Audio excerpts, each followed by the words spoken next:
You open your savings app and move $200 into it. For a second, something in your chest tightens. Not because you don't have the money, not because you need it for anything urgent, just because the number in your checking account got smaller and some old part of your brain reacted like you'd been robbed. That feeling has a name. And once you understand where it comes from, you'll realize it's been sabotaging your ability to save money your entire life. Here's the strange part. Saving money should feel good. You're not losing anything. You're literally just moving your own money from one place to another, keeping every single dollar. And yet study after study shows that people experience the act of saving as a loss. Not metaphorically, neurologically. Your brain treats putting money aside almost the same way it treats having your wallet stolen. Why would evolution build a brain that punishes you for being responsible? To answer that, you have to go back to 1979 to two psychologists named Daniel Kahneman and Amos Tversky. They ran a series of experiments that would eventually win a Nobel Prize, and the discovery at the center of it was almost embarrassingly simple. They found that losing $100 feels roughly twice as painful as gaining $100 feels good. Not slightly worse. Twice as bad. They called this loss aversion, and it turned out to be one of the most consistent patterns ever measured in human decision-making. Think about what that means for your savings account. When you move money out of checking, your brain isn't calculating a neutral transfer. It's registering an immediate, tangible loss. Right now, in this moment. Meanwhile, the benefit, a bigger cushion, a safer future, a retirement that doesn't terrify you, sits somewhere out there in an abstract future you can't feel yet. Your brain is comparing a real ache today against a fuzzy reward tomorrow, and loss aversion tells you exactly which one wins. This is why people who fully understand compound interest, who know the math down to the decimal, still struggle to actually put money away. It was never a math problem. It's a feelings problem, and the feelings are working exactly as designed. Here's where it gets even stranger. Kahneman and Tversky didn't just find that losses hurt more. They found that the pain of a loss depends heavily on how it's framed, not just what actually happens. If your paycheck arrives and $100 is already gone, automatically diverted into a retirement account before you ever saw it, you barely register a loss at all.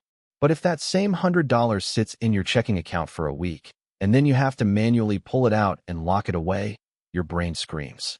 Same $100. Same outcome. Completely different emotional experience. This single insight explains why automatic savings plans work so much better than willpower ever does. It's not that automated savers have more discipline. It's that they've engineered the loss to happen before their brain gets a chance to feel it. Economist Richard Thaler took this idea and built an entire program around it in the early 2000s, alongside Shlomo Benartzi. They called it Save More Tomorrow. Instead of asking employees to cut their paycheck today, which triggers immediate loss aversion, the program asked employees to commit to saving more starting with their next raise. Money they didn't have yet. Money that hadn't been felt as theirs. The results were staggering.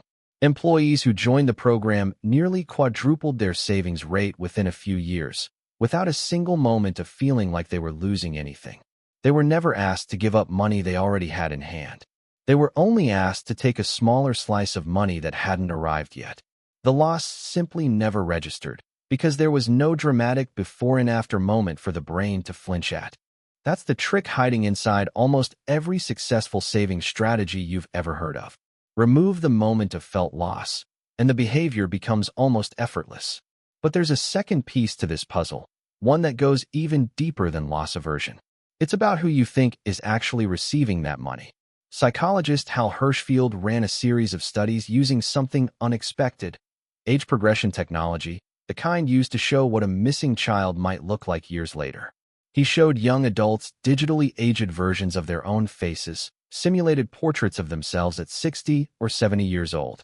Then he asked them how much they'd be willing to save for retirement. People who saw their aged future face allocated significantly more money toward retirement than people who only thought about saving in the abstract.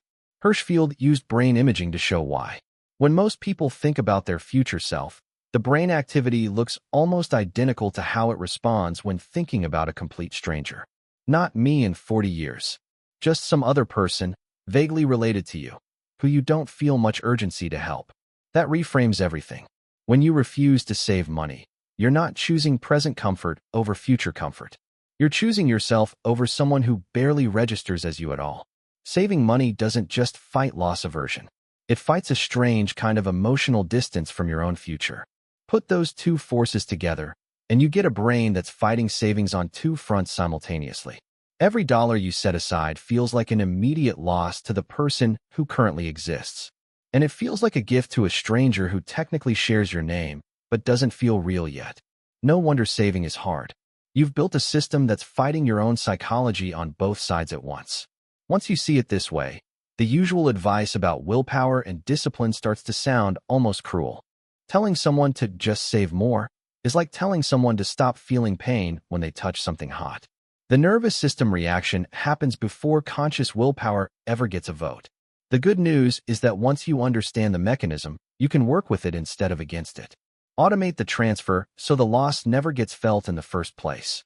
Direct raises and bonuses into savings before they ever land in your checking account, so you're saving money you never emotionally owned.